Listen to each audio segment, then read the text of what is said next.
Kągi mylėjai, aš džiaugiuosi, kad jūs turite Biblijas visi, nes atgimusių iš aukštų žmonių gyvenime rašytinis Dievo apreiškimas, jisai ima daryti didžiulę įtaką. Ir aš norėčiau, kad jūs pasiimtumėte savo šventuosius raštus ir kartu su manim skaitytumėte. Noriu duoti darbą, nes jūs girdite, kad man prasidėjo balso mutacija ir vietoj tenoro boso ir giedosiu boso ir galėsim suburti ypatingai gerą chorą savo laiko, todėl kol ta balso mutacija nepasibaigė, geriau, kad jūs paskaitytumėt. Taigi duosiu po keletą raštų vietų daugeliui. Tie, kurie skaitysite garsiai, būtų prašymas taip daugiau mažiau garsokai skaityti, kad galbūt girdėtųsi įraše. Kas nors klausysis mūsų tų vaizdo įrašo. Taigi pasiruoškite darbui. Ir pasiskirstykim. Taigi brolis Zigmas, jisai pas mus yra arčiausiai, paskaitys Kunigų knygos 27 skyriaus 30-31 eilutes. Atsiverčiat ir laikot. Sesuo Giedrė pas mus paskaitys Skaičių knygos 18 skyrių 21 eilutė. Aš paskui eilutės pakartosiu dar, bet Skaičių 18. Rasa skaitys pas mus.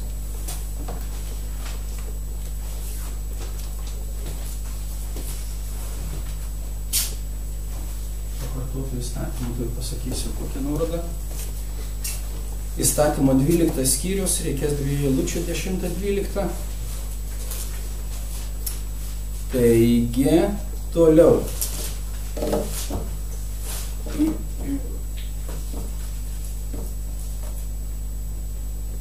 Valio, gražu.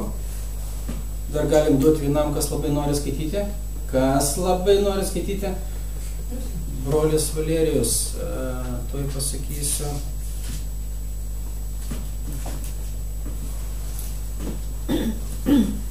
Ko aš čia dar nedaviau? Tol, kol surasiu, ko nedaviau, pasakysiu, kad Zigmas atsivertęs Kunigų knygą 27, turėsi vartyti ir mums skaityti iš kitų skyrių, dar bus keletą eilučių. Giedrė Skaičių, Rasa įstatymą. Valerijo 1 Samuelio knyga 8 skyrių 15 eilutė, 1 Samuelio 8. Taigi čia tokios nuorodos, paskui aš dar pasakysiu, nesijaudinkit, tik dar kartą paprašysiu, kad skaitytumėt ramiai, aiškiai, garsiai, būtų girdėti mums ir galbūt įrašys. Jeigu ne, tai kas norės patys pasiskaitys Biblijoje. Ir 1 Samuelio 8:15. Jo, kai pasakysiu, tada reikės paskaityti. Ir šitą kažkurį vieną iš praeitų sekmadienių mes kalbėjome apie tai, kam priklauso mūsų sielos. O mūsų sielos, mūsų gyvybės priklauso 3-4 Dievui. Taip. Ir kartu su mūsų gyvybės, mūsų namai ir visas mūsų turtas taip pat yra Dievo. Ir noriu sugrįžti prie to pagrindinės tos minties, tai kogi mes čia susirinkam, kad sėdėm čia valandą, skaitom valandą, kartais ilgiau, kartais trumpiau. Atsakymas yra toks, iš tikrųjų, Dievas mums duoda naują gyvenimą, ir duoda tikintiesiems Jėzumi Kristumi šventąją savo dvasią. Šventoji dvasia mumise yra kaip vidinis įkvėpimas ir paskatinimas daryti tai, ką Dievas sako daryti. Čia yra keletas svertų. Visų pirma, tai yra sąžinė.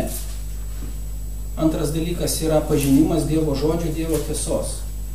Trečias yra susirinkimas bendruomenės, tikinčiųjų žmonių, kurie dalinasi pažinimu, dalinasi patirtimi, dalinasi abejonėmis, naštomis ir ugdo vienas kitą tam, kad mes būtume pajėgus gyventi šitame pasaulyje taip, kaip Dievas mums sako.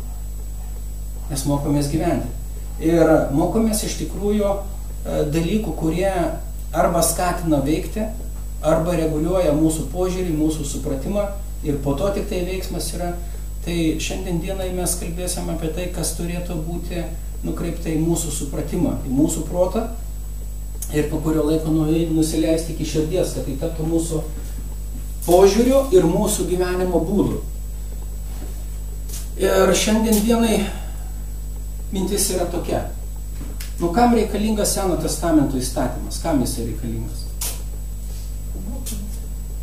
Mokymui. Sako, įstatymas yra be galo naudingas. Jis apreiškia Dievo valią. Jis apreiškia tiesą, jis apreiškia Dievo tiesą. Ir tie, kurie nori pažinti tiesą, tie, kurie nori pažinti, koks yra Dievas, neišvengiamai turi nepamiršti įstatymą. Nors Naujajam testamente mes turim pakvietimą, sako, gyvenkite dvasia, ne raide, ne nurodymo, bet dvasia, gyvenkite meilę, meilę Dievui, meilę žmonėms ir panašiai. Bet įstatyme iš tikrųjų mes turime viešpaties širdies atvirimą ir apreiškimą, Dievo valios apreiškimą. Skaitydami įstatymo mokymą, mes galime suvokti, kas Dievui yra svarbiausia ir ką jis nori mums pasakyti. Va tavo gyvenime, kas turi būti svarbiausia, ką tu turi labiausiai vertinti, ką tu turi branginti ir už ką tu turi kovoti nebūdamas sunkumu. Ir va šiandien dieną aš turiu tą pačią tokią mintį, kad mes skaitysime rašto nuorodas tam tikras, aš specialiai parinkau jas tam, kad susiformuotume vaizdą, kas yra Dievui svarbiausia. Nu ir dabar jau visai arti prie tos pagrindinės temos. Ką viešpats kalba apie mūsų turto tvarkymą, apie mūsų pinigų tvarkymą? Kam jisai liepia skirti, kam liepia neskirti ir panašiai. Jeigu mes pasižiūrėsime įstatymą, mes galime pamatyti kurios ypatingai svarbius dalykus, kur viešpats sako, o, atkreip dėmesį, tai yra svarbiausia tau, aš noriu, kad tu tą brangintum.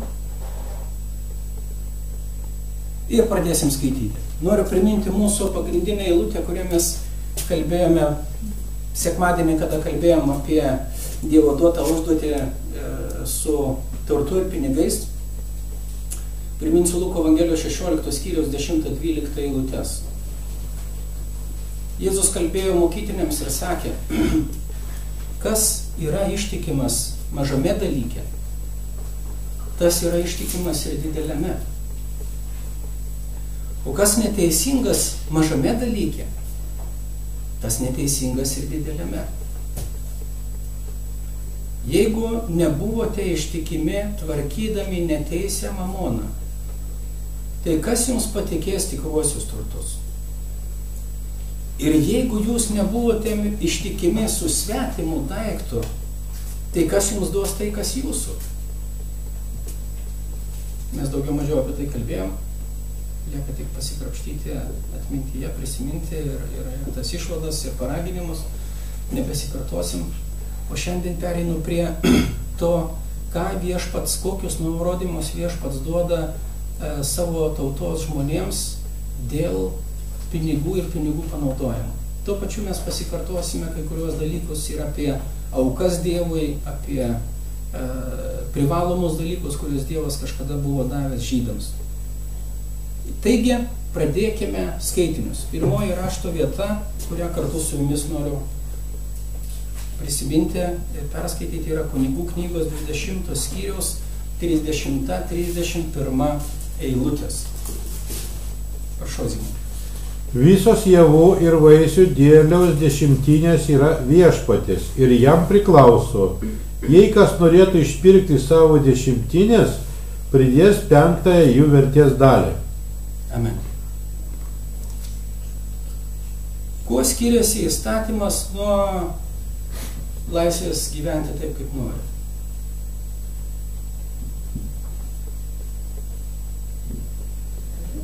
Įstatymas turi prievartos elementą, ar ne?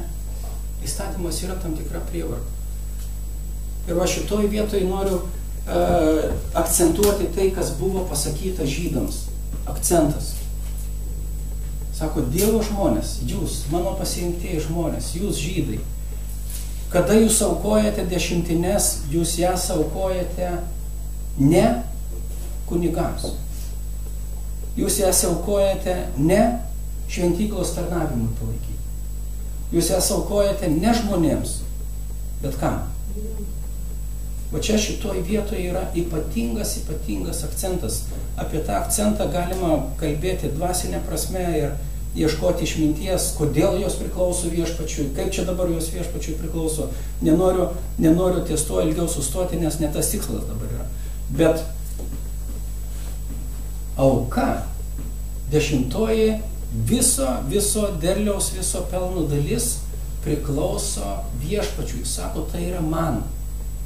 Ir kada žydas nešė 10 į šventyklą, kurią tvarkė žmonės, jo tautiečiai, kunigai, levitai, tuo pačiu jisai sakė, aš neduodu žmonėm. Aš duodu šitos pinigus viešpačiui. Savo auką aš pagerbiu jį, savo auką aš liudiju, kad aš myliu jį ir darau tai, ką jisai sako. Jis man tą pasakė, aš tą darau, ar aš tai suprantu, ar aš to nesuprantu. 10 buvo aukojamos ne žmonėms, bet viešpačiui. Ir aš manau, šita mintis, jinai yra be galo išganinga. Kada mes čia susirenkame, ar kur be nueitų žmogus į bet kokią tikinčiųjų bendruomenę, neišvengiamai ateina paraginimas aukoti.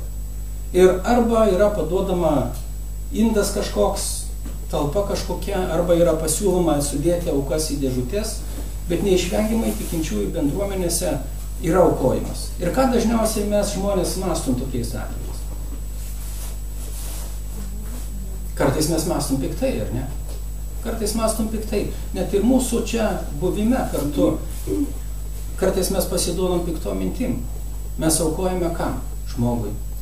Jisai turtėja iš mūsų, jisai gyvena iš mūsų. Ir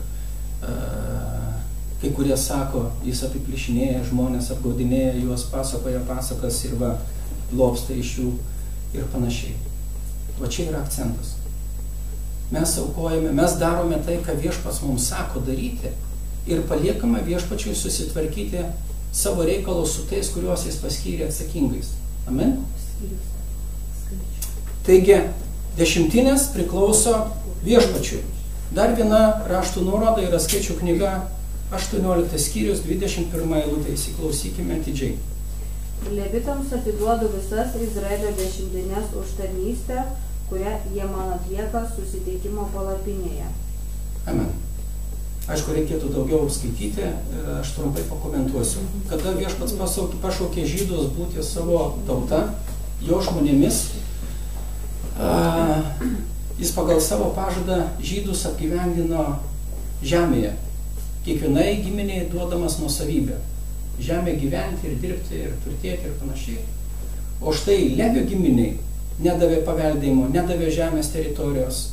Paskyrė tik tai tam tikrus miestus, tam tikras teritorijose, kur jie galėjo pasistatyti namus ir apsigyventi, kad iš viso turėtų kur gyventi, nereikėtų į dangų pabėgti.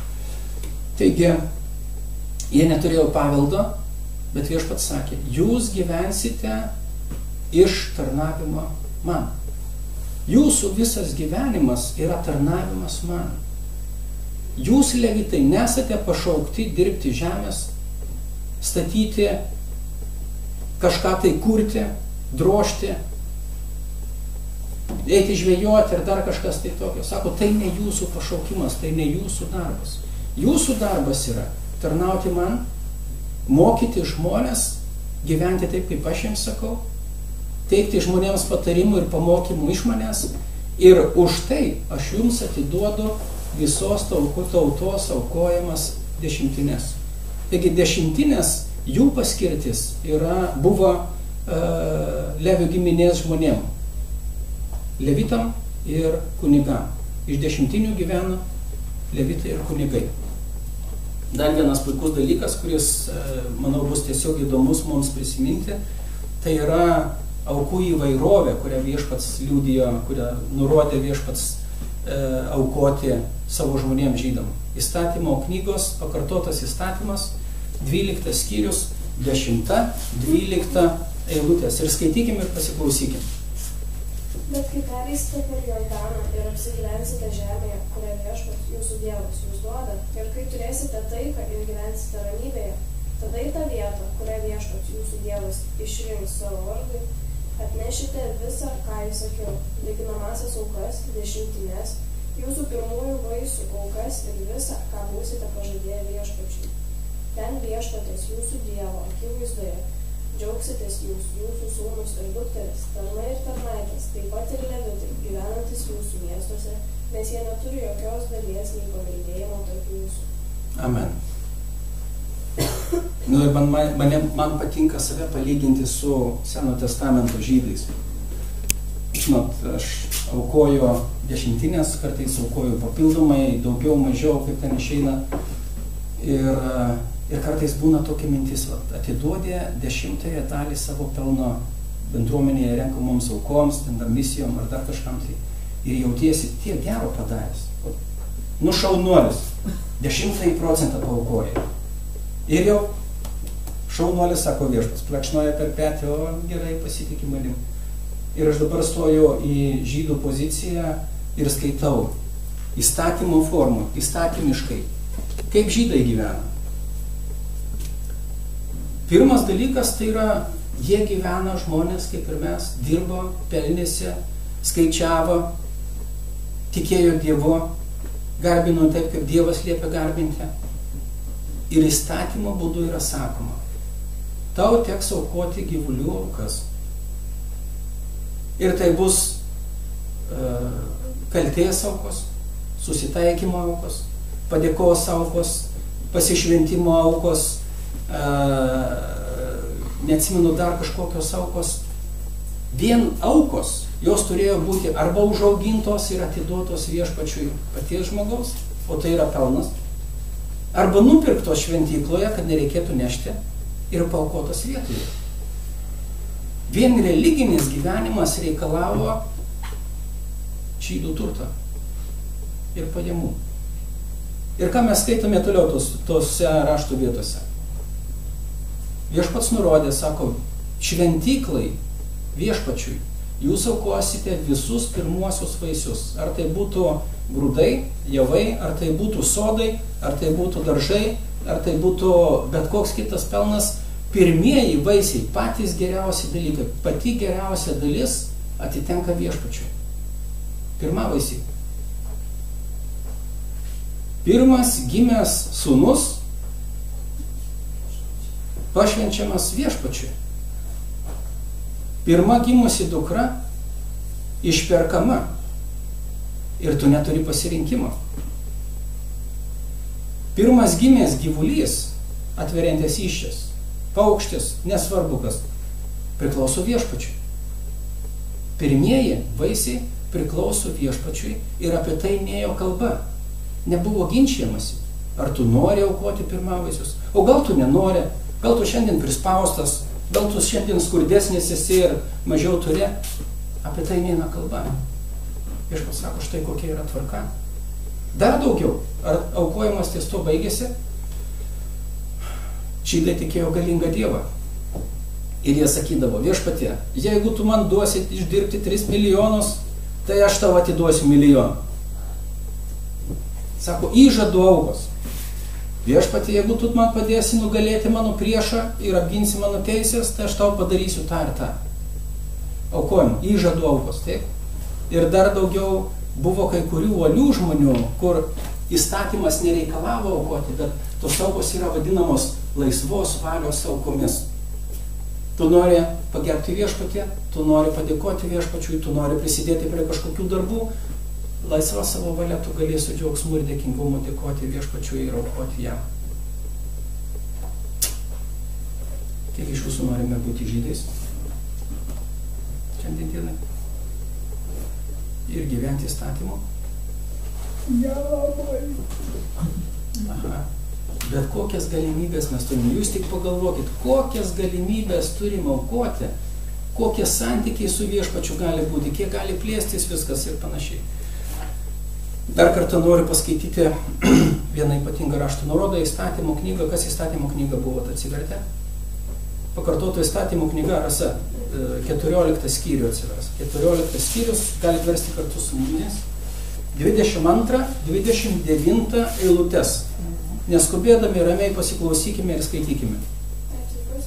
14, 22, 29. Garsiai.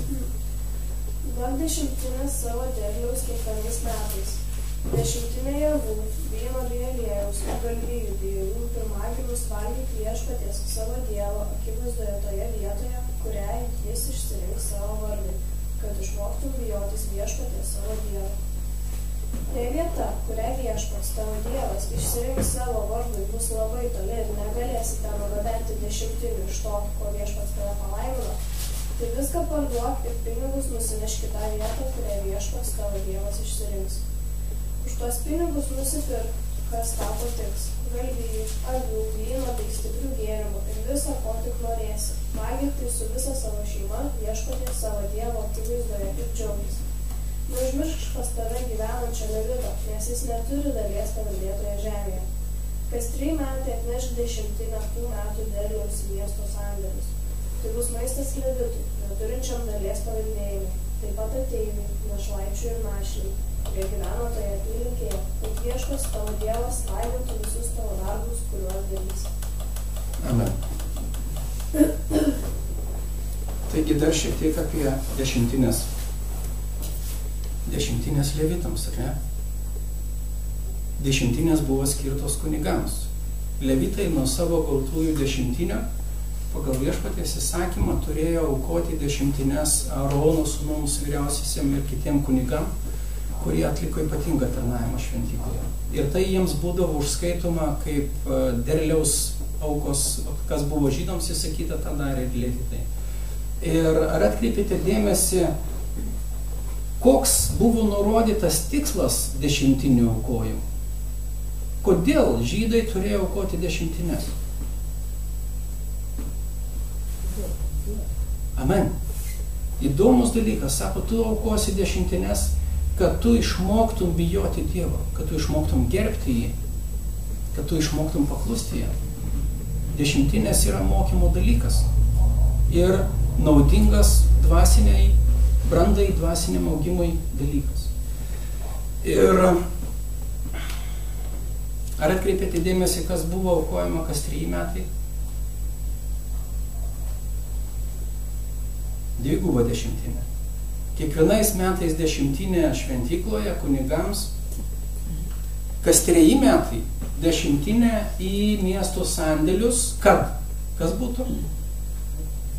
Kad vėl turėtų maisto levitas, kad turėtų maisto našlė ir našlaitis ir kad būtų pasirūpinta tarp žydų gyvenančių svetimšalių ateivių. Vau! Ar viešpats atsako, ką mums daryti su imigrantais ir su pabėgėliais iš kitų valstybių? O čia yra atsakymas. Pasirodo, žydų tautoje buvo konkretus fondas, kuris buvo skirtas tam, kad padėti tiems, kurie apsigyvens tarp žydų ateiviams, svetimšaliams, dėl kažkokių priežasčių nebeturintiems vietos savo krašte. Reikia padėti pabėgėliams. Taigi dar viena rašto vieta, jūs jau pamiršus, ką mes pačiu, kaip lėjom išspėjo, ne? Pasiskaitykime 1 Samuelio knygą, 8 skyrių, 15 eilutę.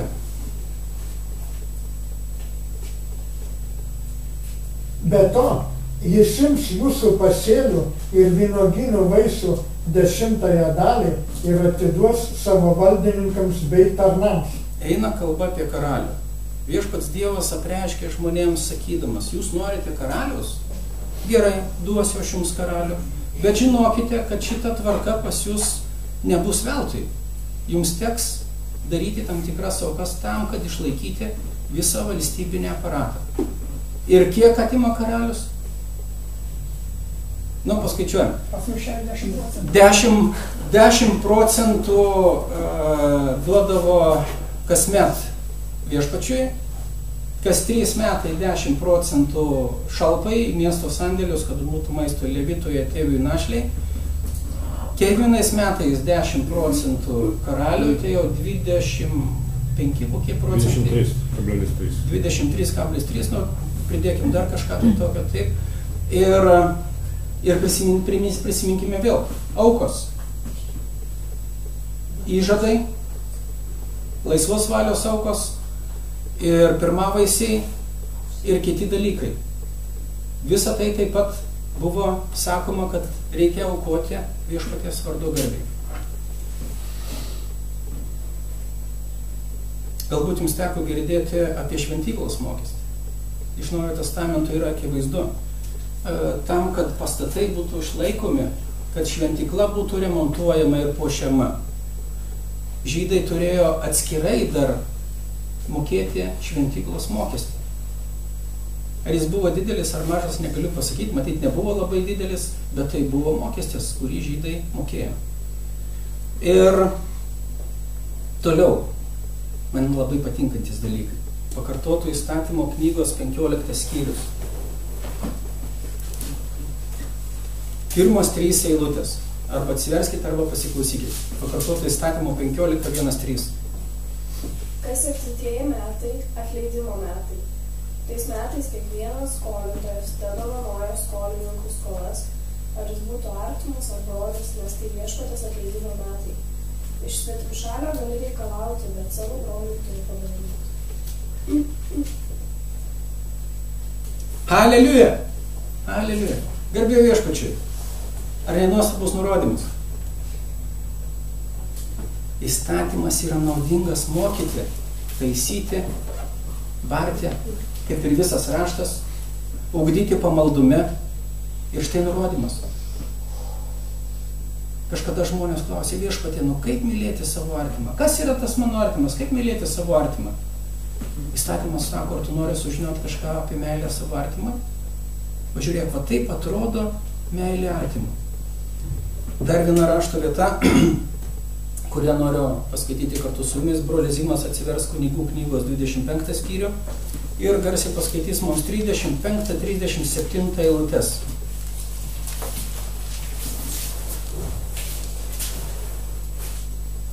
Jei tavo brolis Izraelitas taptų beturčiu, jį priimk ir jo rūpinkis, nors jis tau būtų svetimas.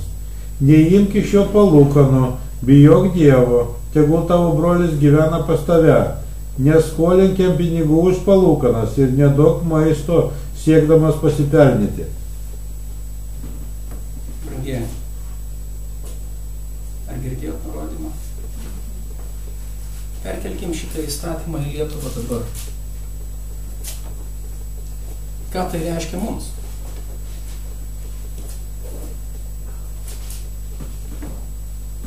Galingas uždavinys, ne? Galingas uždavinys. Pakartotų įstatymo knyga 15 skyrius, Rasa. Pakartotų įstatymo 15:7-11.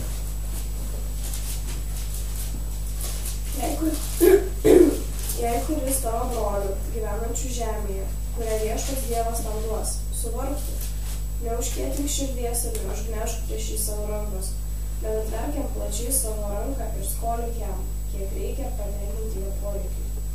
Žiūrėk, kad pikta mintis neįeitų į tavo širdį.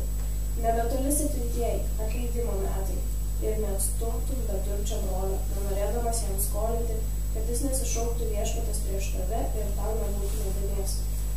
Tu duosi jam ir neliūdėsi duodamas, nes už tai viešpats tavo Dievas palaimins tave visuose tavo darbuose ir kur tu bepridėtum savo ranką.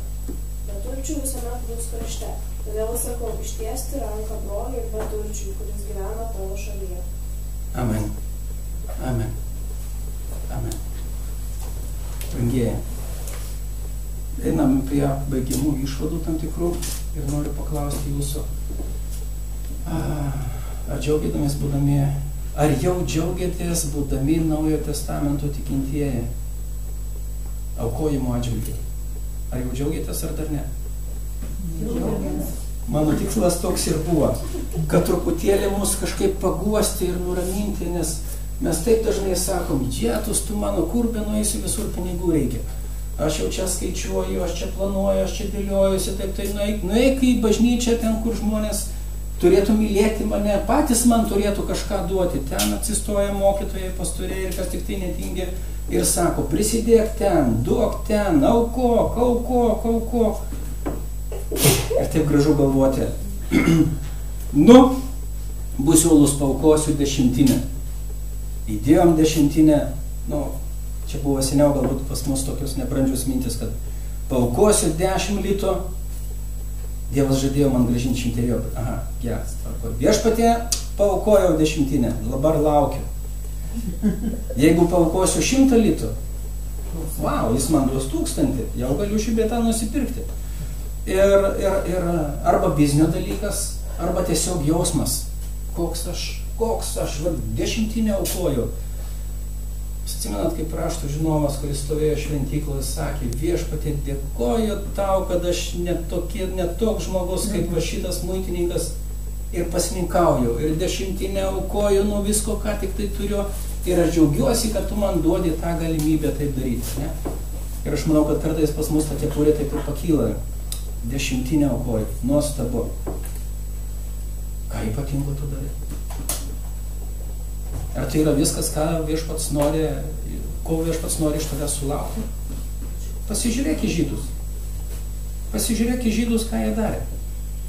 Aišku, šiek tiek paguosiu jūs, bet tiesiog norėjau atkreipti dėmesį, kad aukoti galimybių, daryti gerą, panaudojant savo išteklius ir lėšas yra begalinė daug įvairovė ir daugybė.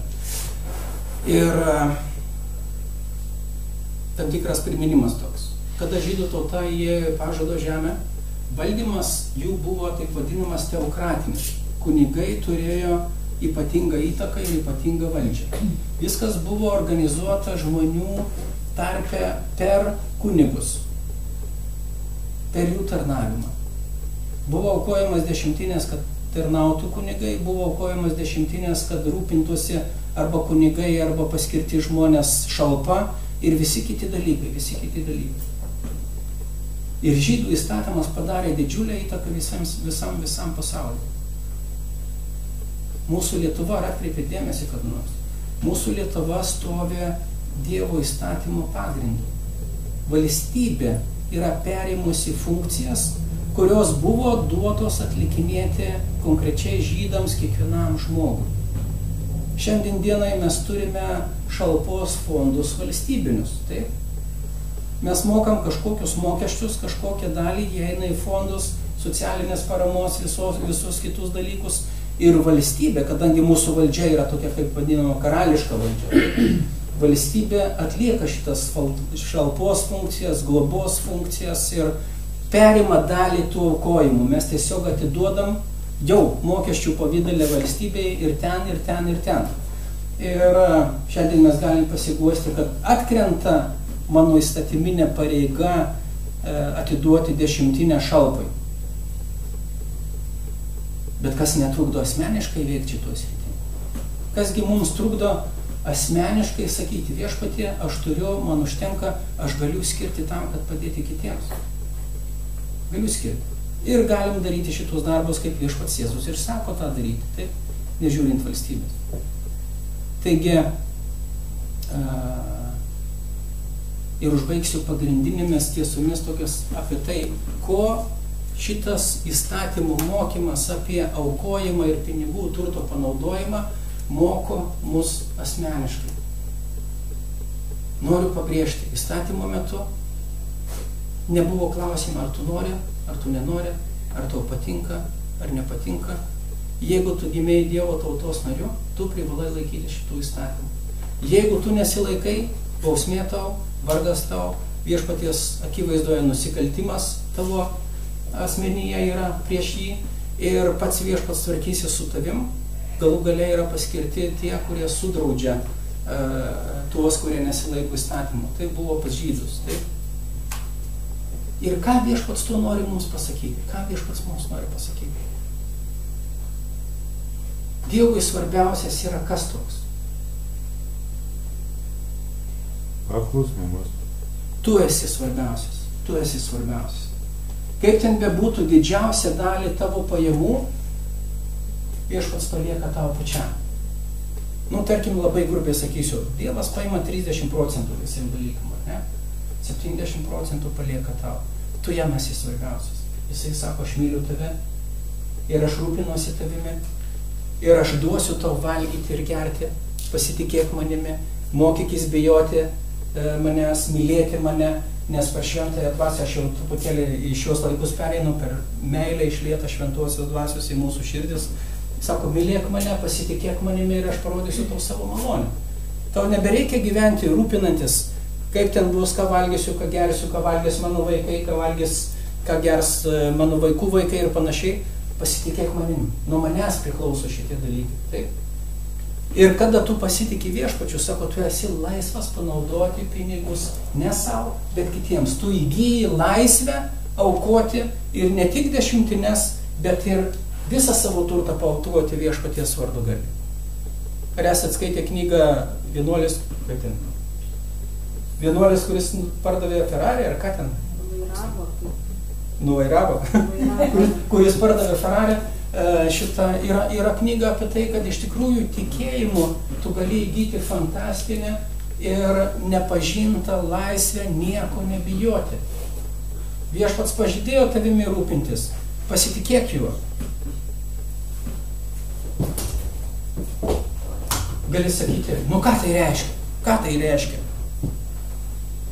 Tai gal tai reiškia, kad aš atsisėdu namuose prie televizoriaus ir ten kažkokios aplinkybės yra nedėkingos, sėdžiu, žiūriu televizorių, savo viešpatį, tu manim pasirūpinsi. Noriu valgyti, noriu pietų. Duok. Ar teisinga taip elgtis? Iš tikrųjų teisingai elgtis. Jeigu tu esi Dievo žmogus, jeigu aplinkybės yra tavo tokios, kokios jos yra nedėkingos, o tavo proto nebeužtenka, ką tau daryti, kur nubėgti ir ką padaryti, bet tu pasitikė Dievu. Tu gali sėsti namuose prie televizoriaus ir sakyti, viešpatį noriu valgyti, tu pažadėjai, pasirūpink manim ir taip įvyks. Bet kas nedirba, tas ir nevalgo. Ir taip įvyks. Nesiplėskim, gerai? Nesiplėskim. Yra paprastas dalykas. Liaukis nerimauti, liaukis rūpintis, nepergyvenk, pasitikėk manimi ir aš tavim pasirūpinsiu. Ir čia yra Dievo pažadas.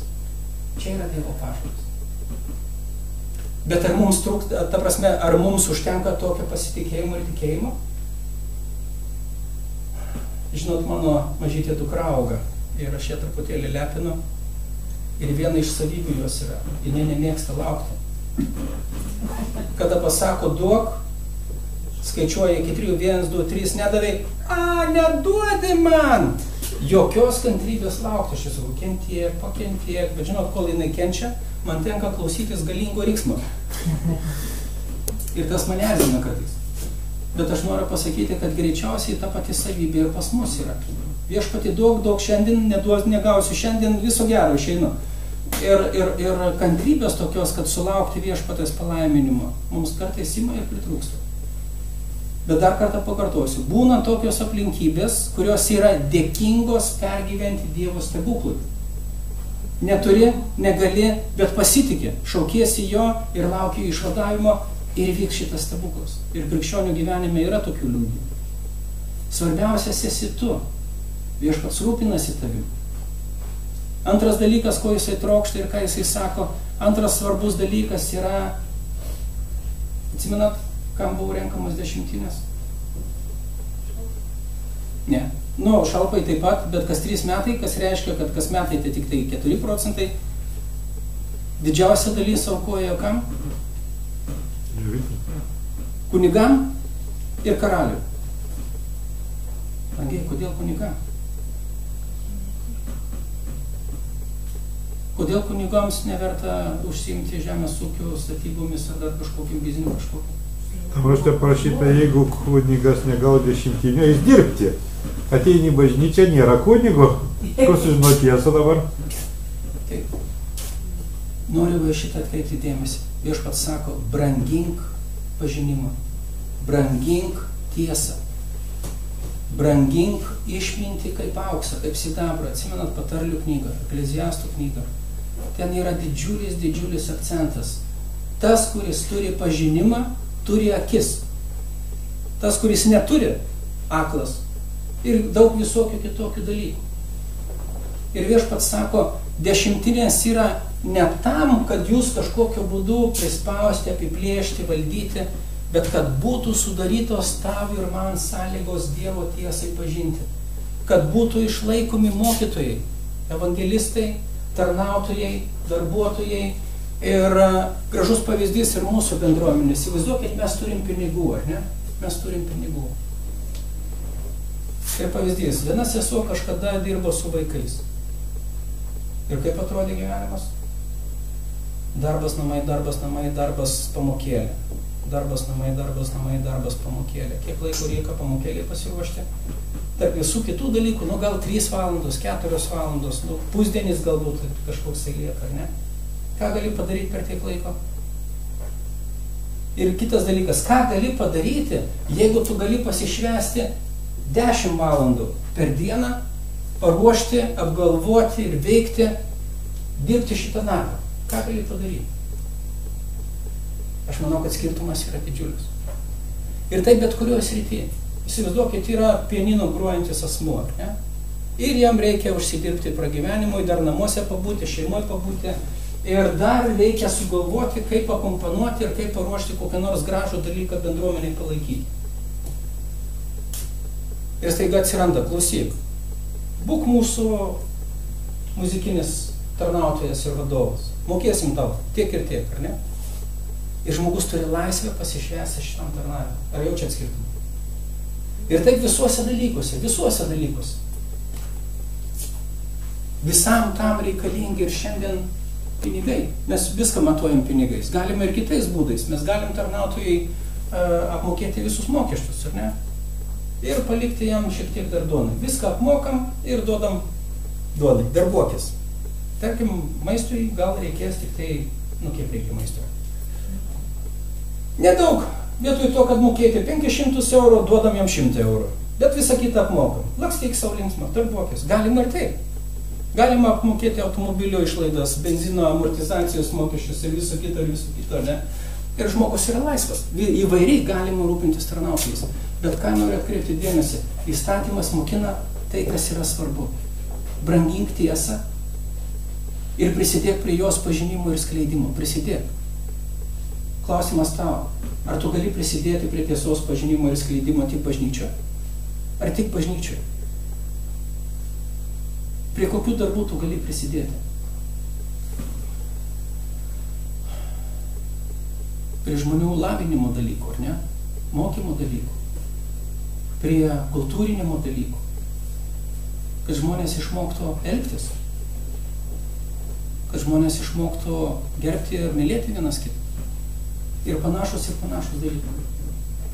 Antras dalykas, kuris yra būtinas ir ką mums reikia su džiaugsmu daryti, tai mokėti mokesčius valstybei.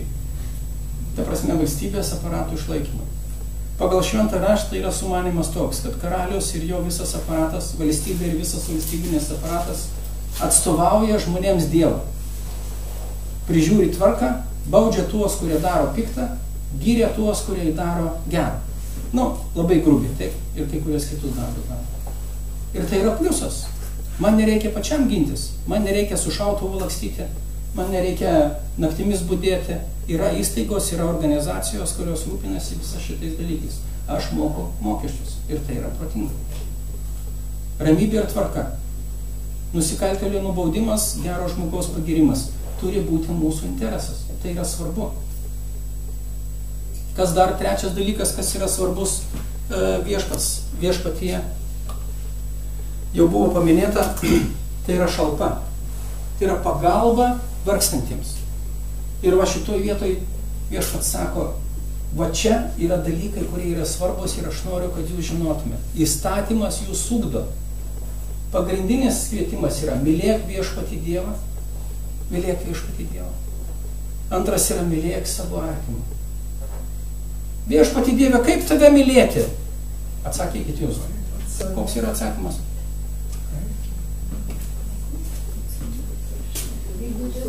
Amen. Pažink tiesą, pažink mano tiesą ir paklusk jai. Taip tu parodysi savo pagarbą ir meilę man. Antras įsakymas yra koks? Mylėk savo artimą. Viešpatie, o kas yra mano artimas? Kurį čia man mylėti? Atsakymas. Visi lietuviai yra tavo artimieji. Visi lietuviai yra tavo artimieji. Kaip jį mylėti tau? Skolink, bet neapkrauk palūkanų. Nubednėjo, pasirūpink, kad pakelti jį, įvesti jį į kažkokį biznį, pasirūpink, kad jisai pakiltų, sugebėtų išsilaikyti pats ir išlaikyti kitus. Įsteig biznio mokyklą. Perkvalifikuok žmonės. Padėk jiems susitvarkyti savo šeimoje. Tai reiškia, kad gali tekti pakviesti šeimos konsultantą, mokymus organizuoti, ar dar kažkas tai. Ar matote plotus? atėjus metui, aš nežinau, kaip tą pritaikyti konkrečiai mums, atsimenat, paskolinat pinigus. Po 7 metų pamirškit. Iš svetimšalio gali reikalauti, kad atiduotų. Iš kažkokio ateivio gali reikalauti. Lietuviui dovanok, tegu gyvena. O ką Jėzus sako apie skolas? Paskolinai pamiršk iš karto. Nelauk 7 metų. Paskolinai palaimink, eik darbuokis, tvarkoja, tu tik atsistok. Savo laiku Viešpats tau sugrąžins. Amen? Taip.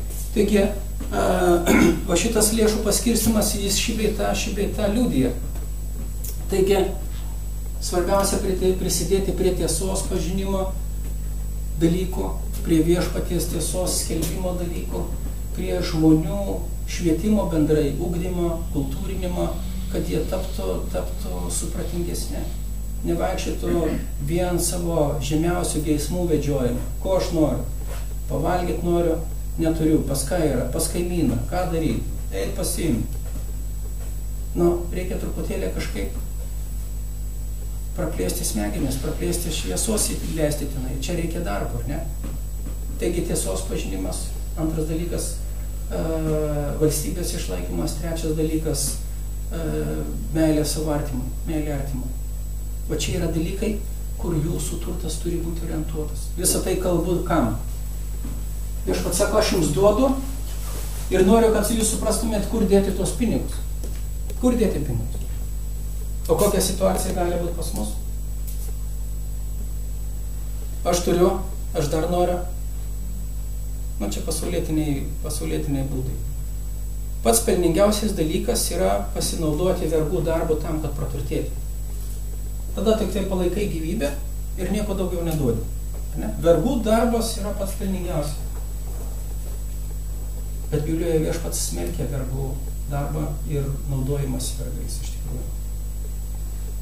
Sako, prakeikti tie, kurie prekiauja žmonėmis, prakeikti.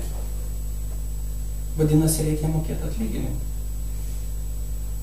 Logika yra kokia, jeigu aš siekiu pelnio, kiek aš turiu mokėti tau kaip darbuotojui, kiek įmanoma mažiau, tiek, kad tu nerėktum, ar ne? Gavai ir būk patenkintas. Kuo mažiau. O Dievas ką sako? Vat iš tų tiesų, kurias mes skaitėme. Tu turi duoti tiek, kad žmogus pajėgtų pats gyventi ir prasigyventi ir savo šeimą išlaikyti. Ir va čia yra iššūkis mums visiems. Va čia yra iššūkis. Panaudok savo pinigus kitų žmonių labui, kitų žmonių gerą. Ir mes sustokim ties tuo pabaigai, kad mes visi turim labai nedaug, ar ne? Labai nedaug. Kas turi daug? Aš nelabai. Va, moteris sėdi, daug pinigų turi.